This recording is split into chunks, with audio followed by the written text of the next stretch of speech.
Assalamualaikum warahmatullahi wabarakatuh. Anak-anak, berjumpa lagi dengan saya.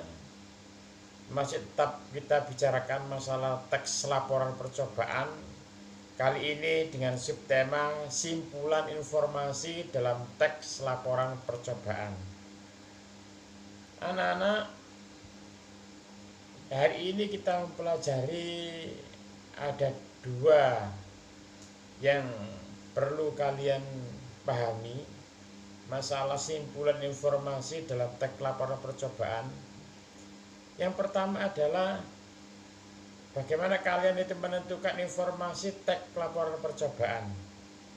Yang kedua, kalian menyimpulkan informasi yang ada dalam teks laporan percobaan. Kita bahas satu persatu. Nah, bagaimana untuk menentukan informasi yang ada dalam teks laporan percobaan? Ada langkah-langkahnya. Yang pertama adalah kita lihat apa judul laporan percobaan tersebut. Biasanya judul itu terletak di atas. Kemudian langkah yang kedua adalah apa objek laporan percobaan tersebut. Yang dicoba atau yang diteliti itu apa? Itu namanya objeknya. Misalnya ya, membuat taplak meja. Nah, itu objeknya namanya. Yang berikutnya adalah apa saja alat yang atau bahan yang digunakan dalam percobaan tersebut. Misalnya membuat taplak meja, itu alatnya apa ya? Nah, itu dalam teks laporan percobaan nanti kamu baca akan tahu alat-alatnya itu apa, bahan-bahannya itu apa. Baru setelah itu kalian akan mengetahui apa hasil dalam laporan percobaan tersebut. Hasilnya apa? Dari percobaan itu hasilnya apa? Langkah berikutnya adalah siapa pelakunya, siapa yang melakukan percobaan. Akan mengetahui kalian. Yang berikutnya adalah mengapa percobaan itu dilakukan. Alasannya apa? Tujuannya apa? Percobaan itu. Langkah berikutnya silakan dicari kapan percobaan itu dilakukan. Ini berhubungan dengan waktu. Bisa tanggal, hari, bisa jam. Jadi dalam laporan percobaan itu kalian bisa mengetahui kapan dilaksanakan sebuah percobaan.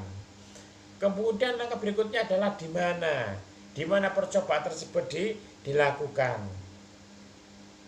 Kemudian setelah itu bagaimana langkah-langkah percobaan tersebut. Langkah-langkahnya itu apa? Urut-urutannya melakukan sebuah percobaan itu apa? Itu ya. Kita lanjutkan. Nah, baru kita akan melakukan sebuah kesimpulan. Nah, kesimpulan itu biasanya kalian harus benar-benar membaca dengan seksama laporan percobaan tersebut. Dibaca dan dipahami. Jangan lupa dari membaca itu carilah sebuah informasi 5W plus 1H. Kalau di bahasa Indonesia kan itu kamu harus tahu apa, kapan, di mana, siapa, bagaimana, dan mengapa. Kemudian berikutnya adalah berdasarkan informasi yang sudah kamu baca itu, barulah kamu akan bisa menyimpulkan sebuah informasi dari laporan percobaan tersebut. Dalam membuat sebuah kesimpulan dari laporan percobaan yang kamu baca itu, jangan lupa pakailah kosakata yang baku, kosakata yang baik, sopan.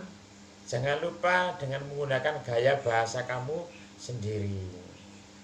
Berikutnya saya berikan sebuah contoh laporan percobaan. Saya baca ya dengan misalnya judulnya membuat taplak meja. Taplak meja kadang digunakan untuk menghias meja dan paling banyak tersedia di sejumlah toko dengan harga yang lumayan. Namun, apa kalian pernah berpikir untuk membuat sebuah taplak meja sendiri?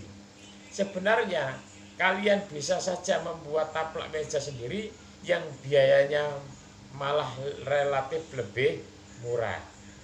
Tujuannya, pembuatan taplak meja ini bertujuan supaya kita bisa memanfaatkan sejumlah barang bekas yang ada di sekitar kita. Jadi akan lebih bernilai serta bermanfaat.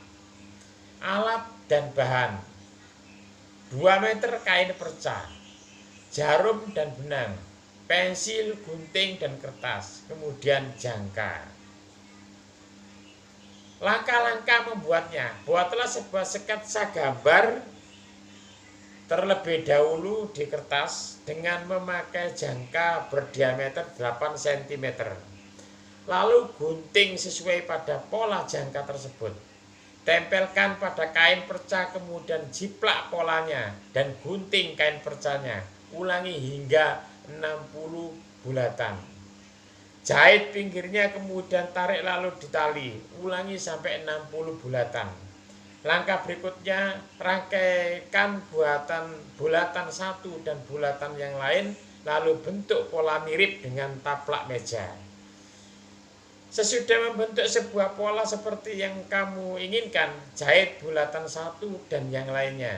Kemudian, sesudah selesai membentuk taplak meja, maka kamu bisa merapikan jahitan tersebut agar terlihat lebih indah. Itu langkah-langkahnya. Hasilnya, jadilah sebuah taplak meja dengan beberapa kreasi tangan kamu sendiri. Sekarang kamu bisa meletakkan taplak meja tadi di meja ruang makan, maupun bisa juga di meja ruang tamu. Kamu bisa mengembangkannya sebagai peluang usaha yang sangat menguntungkan. Kesimpulan, membuat taplak meja tersebut tidaklah sulit, namun kamu juga harus sabar dan telaten, serta ulet dalam proses pengerjaannya, sehingga hal ini akan mengasah dan mengembangkan sebuah keterampilan yang kalian miliki. Sekaligus kamu juga dapat menghemat biaya serta bisa menambah keuntungan bila kamu memanfaatkannya menjadi peluang usaha. Itulah sebuah contoh anak-anak. Jadi ada teks laporan percobaan, silakan kamu baca, kemudian mana judulnya, objeknya apa, tujuannya apa, bahan-bahannya apa, langkah-langkahnya bagaimana, baru kamu akan bisa menyimpulkan. Itulah kamu akan bisa mencari sebuah informasi yang ada dalam teks laporan percobaan. Insya Allah kalian paham. Terima kasih atas perhatian anak-anak. Mudah-mudahan kalian benar-benar paham. Saya akhiri, assalamualaikum warahmatullahi wabarakatuh.